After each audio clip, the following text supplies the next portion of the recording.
Hello and welcome. My name is Doreen Lettsome Reid, Kingdompreneur Coach, sent to unlock what's inside you, giving you clarity of your mission, message, and mandate.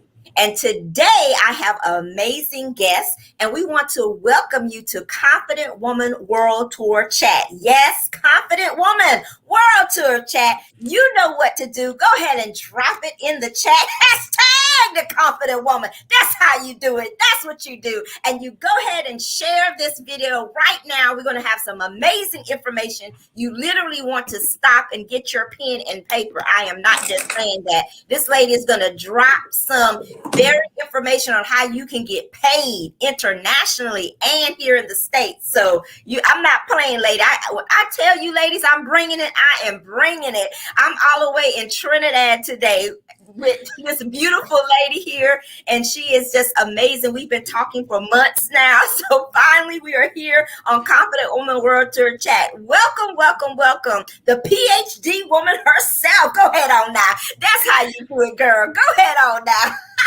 Go ahead and introduce yourself and tell us who you are. Thank you so much, Doreen. And I just love your energy. It is so infectious. Welcome to the audience and thank you for having me. So, yes, I am from Trinidad. I reside in Houston, Texas, but I'm still very much a Trini girl. I was born in Trinidad. I won't tell you my age because then you'll figure it out, right? So I'm still 16. Just kidding. Of course. But yeah, I left Trinidad many years ago, and I kind of spread my wings. I'm married to an oil and gas man, and he works for a fantastic company that allowed us the opportunity to live a truly international life. I tell people, even though I'm from the Caribbean, I was born in a country that the total population was 1 million. I've lived in 5 continents in the last 20 years. I've lived in cities that was 10 times the size of the country I was born in. So for me, moving into these huge locations was a challenge.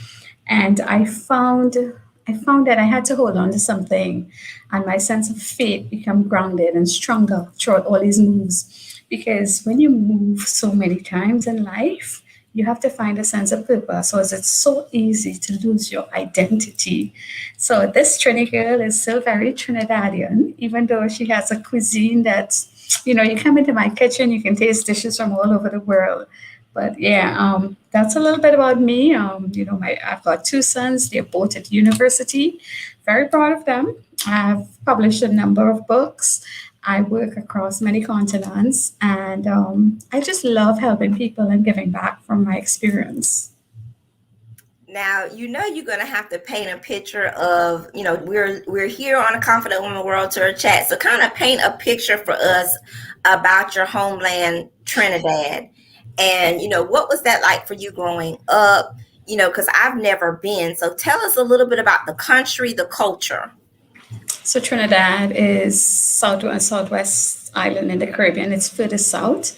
We're at the tip of Venezuela, actually 20 miles from Venezuela. It's very, very multinational. Our population is as diverse as the colors you can find on the rainbow. We you know, we have, so I'll just give you a little bit of background. When Christopher Columbus discovered us, we were occupied. So the Aboriginals or the local people were killed off pretty much. And then they brought in the Africans as slaves.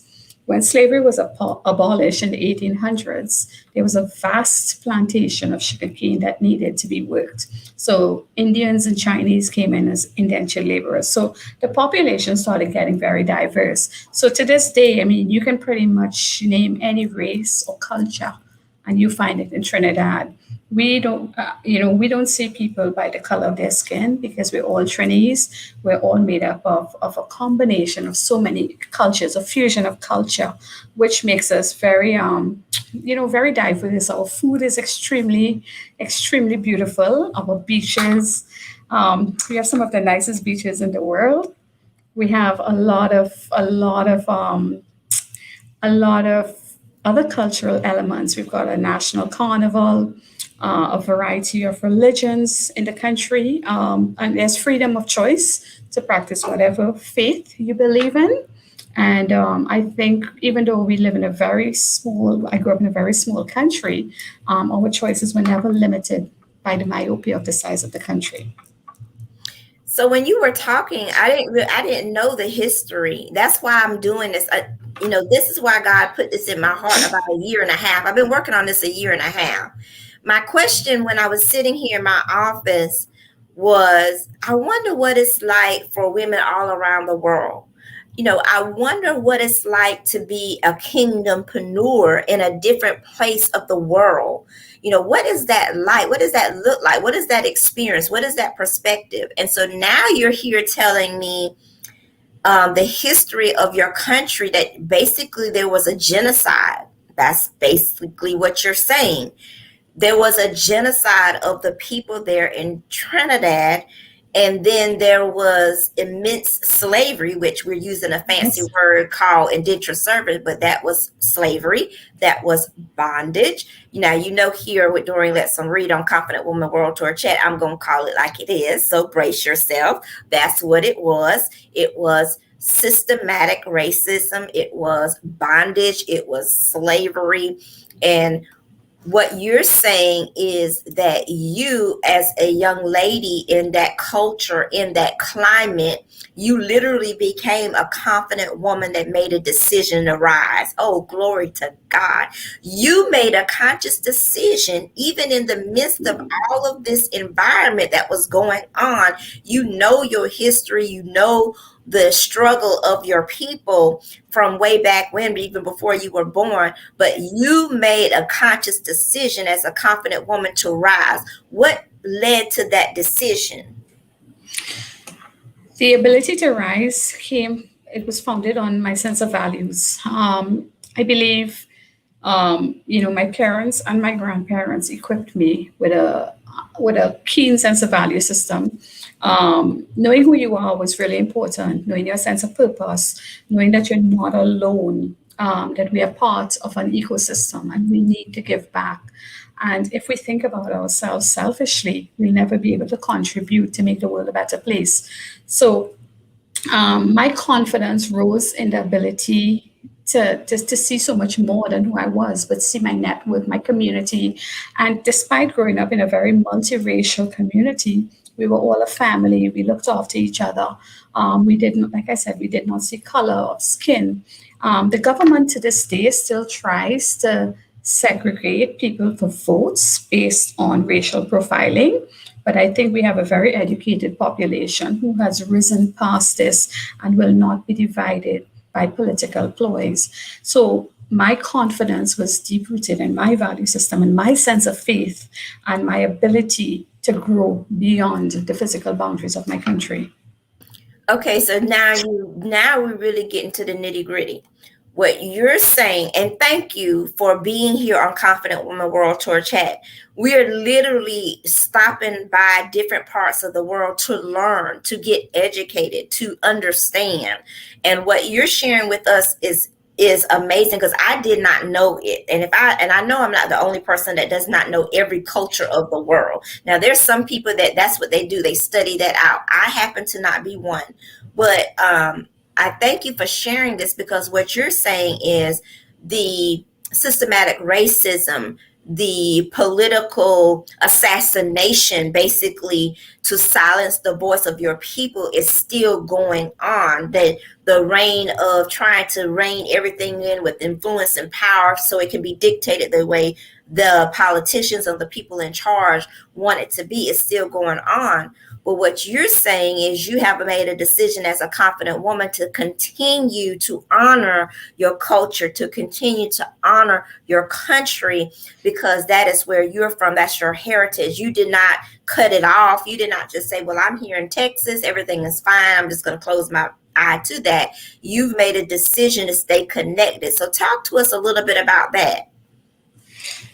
I think we all have a social responsibility to contribute where we can and how much we can. If you're given a gift, and I've been very blessed in my life, I've had opportunities open up for me that maybe very few others have had. And this did not happen by chance. This happened by faith. I walk by faith not by sight. And the fact that I've led the international life I've had the opportunities to interact with prime ministers and governors of all, globally, and businesses globally, and I've seen progress even in third world nations. I think these things I've learned over time has equipped me to go back to my country and to help others within my country become better, become bigger, to grow beyond the boundaries that are keeping them socially struggling. So it is my sense of responsibility to be a good corporate citizen and give back as much as I can and where possible. Like I say, the world doesn't belong to me. It belongs to our children and our children's children. And if we don't make the world a better place, I shudder to think what it's going to be like for generations to come. We all talk about the pandemic. We all talk about the loss of lives. I've lost multiple family members, and it is sad, it is trying. But the one thing I've seen throughout this pandemic is that we all had to stop, we had to pause, we had to press reset, and but we became more human. We were all now looking at being our neighbor's keeper, our brother's keeper. We became more conscious. We put our corporate lives on hold, and we put people first. And I don't know if it was the work of God to say, hey, corporate was taking over our lives. We need to be people first. But I am more human than I've ever been. I've seen people who would just focus on business stop, reset their priorities. Families were coming together, families were seeing more of each other, and homes were becoming stronger. So, out of darkness comes light. And I always like to see the glass is refillable. So I think we all have to look at opportunities. We look at the situations, even if it's a challenge, and find a positive way out of it. And if you don't know, just trust the fate. Trust that you will find a way. You will find a way. You're supposed to head it, because there's a lot of times we don't know stuff, but we get through it, and that's a miracle. That's the work of God, divine intervention, sending you along the path you're intended to be on. Well, this is very interesting. So basically, what you're saying is, you have turned what could have been a bad situation into a good situation. You've turned your pain into power. And that's what confident women do. We rise to the occasion. We learn over time how to turn our pain into power. And now you have your PhD. So how did you get this level of education in such a distressed environment? Did you get your PhD when you came to America? How did that work? So I have been working for the largest private educational provider for the last 15 years. And part of working in a higher education environment is professional development is strongly encouraged. So I started my doctorate when I lived in Malaysia. We had been posted in Malaysia for 7 years. And when I moved to the US in 2018, and we moved because of my husband's job transfer. And when we moved to Texas, I had completed all my examinable modules, and I was on the verge of starting my research. Funny story, I say God sends you where you need to be. My doctorate research topic was my research area is on an area called agility and transformation during times of disruption. As soon as I finished my research and I published and I graduated, the pandemic hit. And I was able to take all of my research that I used for my doctorate to help small businesses, to help Black businesses, to help small communities in America. Sheen magazine covered me.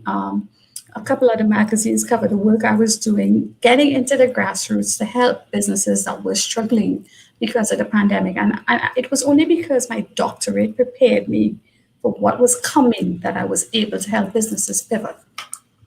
And so now you're actually in a part of an international council. You actually are employed, and you've been this all around the world. Tell us where you've been.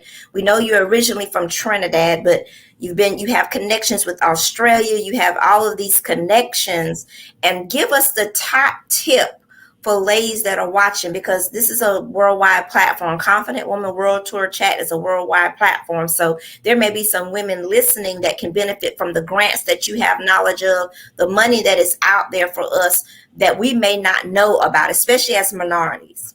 Right. So I have pretty much worked in every island of the Caribbean.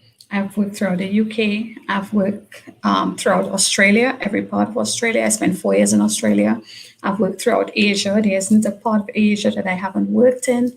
I've done work in Africa, in India. So I'm kind of like all pretty much in a lot of the places that I see my skill sets being required. In terms of the power to succeed, I think as confident women, we need to be aware that despite making it, we need to have the woman that will follow us. There's another young woman that's coming right behind us, or there's a woman ahead of us who's struggling. And we don't close the door when we make it, we keep that door open. I wrote an article called the Queen Bee Syndrome, where we talk about powerful women who've made it in the corporate ladder, and they don't help other women despite all the women's empowerment and supporting women's liberation. A lot of them are still very selfish. And as one woman to another, it is so important to be an example, to be a role model, to show other women the things that have worked for you, the things that haven't worked for you, the stereotypes you've pushed past, and help each other along that way. If we collaborate, we will be the greatest force to reckon with in the future. So for me, collaboration is the new currency. I believe in the power of collaboration, the power of working together, synergies, creating networks. We are stronger together than we are standing alone. So that is one of the tips. In terms of grants, I'm aware of a lot of grants that are in the US for minority businesses. If you have access to a Minority Supply Development Council in your area, please reach out to them and find out how you can work with them, how you can use their services to get information that you probably would not have on your own. They help a lot of minority businesses, in terms of transitioning, staying afloat, creating powerful networks, creating connections that are important. So you were giving me some information that just really blew my mind. Even though I'm here in South Carolina, you literally looked up that there was a chapter or what have you in my area. And so give us the name of the international association that you work for. Again, what's that name? So you can look up. So because it's national, you have to look up your regional chapter. So you can look up the National Minority Supplier Development Council. So just do a Google search on National Minority Supplier Development Council and look for your particular region.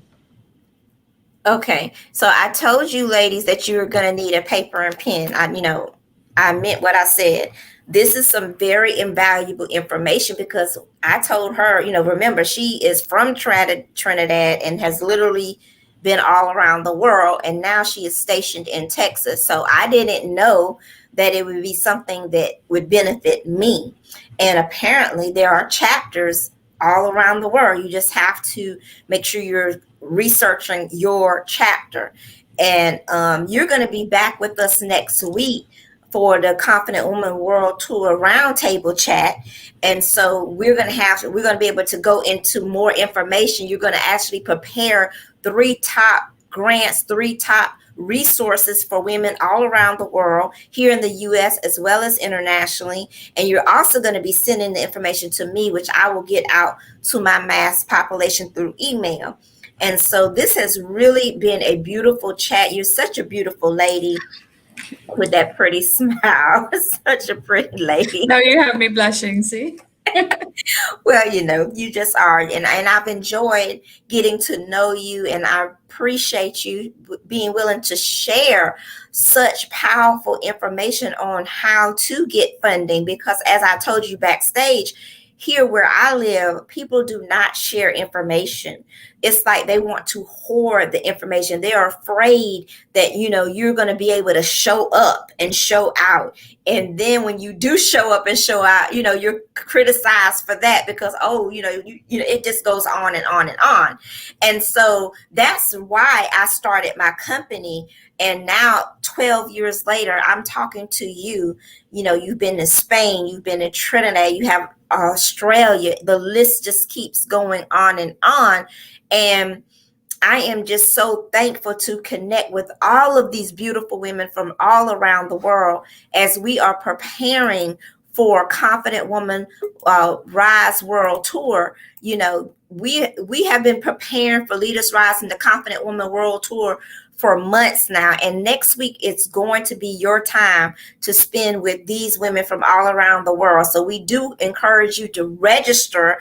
It's there in the link for you. We want you to register for the VIP all access ticket. It's going to give you access to the worship experience. It's going to give you access to Confident Woman Incubator. It's going to give you access to all the influencers. That's the All Things Business Masterclass. All of these influencers have different topics in finance, self-care, empowerment, health, you name it, it's going to be in the VIP all access. So I encourage you to go ahead and get your tickets today. And I just appreciate you for being here as well. I do want to give another announcement as well. We are still looking for co-authors for Confident Women Rise. Every Tuesday from 6:30 to 7:30, we have a Confident Woman Rise author call. And so you are more than welcome to register for that and come into that if you're interested in being a co-author. And so I am going to give you the opportunity to tell everyone all around the world one last thing that you would like to share with us tonight. We can't hear you. Sorry, I was muted. I think you said something really important, Doreen, that, you weren't aware of information that is publicly available. And, we have to help each other, whether we're a woman or just people in business. It's so important to help each other. Because the more we help each other and share information, is the more connectable we are, the more marketable we are, the more diverse we are. There's power in collaboration, there's power in diversity. Your differences may be your strengths may be my weaknesses, and we can work together and create a better product, a better proposition, a better market offer. We can even come together and have more competitive strength than the bigger guns that are out there, the bigger guys that are out there, if we just know how to tap into collaborative power. Because we all have something unique. We all have things we can share. Let's find those things and carve our place in this world together.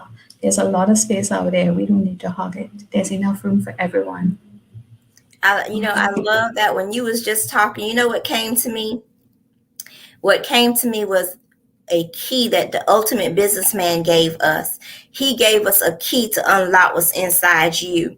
We have to understand that Jesus Christ is our strength. We have weaknesses, but yet he chose us in our weaknesses to be co-laborers with him. And he makes us better. So he compliments us in our weaknesses. And that's how we need to look at working with one another and collaborating with one another. Where I'm strong in something, you may be weak in something. And where you're weak in something, I'll be strong in something. And that's the true method behind iron sharpens iron. A lot of people use that scripture a lot, but they really are not taking heed to what it really means. That means something in you needs to be sharpened. And so another person has to sharpen that in you to become great, for you to become great and for them to become great. And so Jesus Christ is the ultimate businessman, and he has literally already set that precedent that, we have to work together. We are co-laborers with him. And he could have just said, no, I don't want to work with them. They have faults. They're not perfect. They're going to make a mess. But no, he trusted us enough. He loved us enough to say, I want to work with you. We are literally co-laborers with the ultimate businessman. So I appreciate that you were here, and I thank you so much. For all of you that are watching, go ahead and drop it in the comment, hashtag the confident woman. And thank you for joining me, Doreen Lettsome Reid. I'm sent to unlock what's inside you, the confident woman, giving you clarity of your mission, your message, and your mandate as you boldly proclaim your faith, slap dab in the marketplace. And so thank you for joining Confident Woman World Tour Chat. You all have a great evening, and we'll see you next week.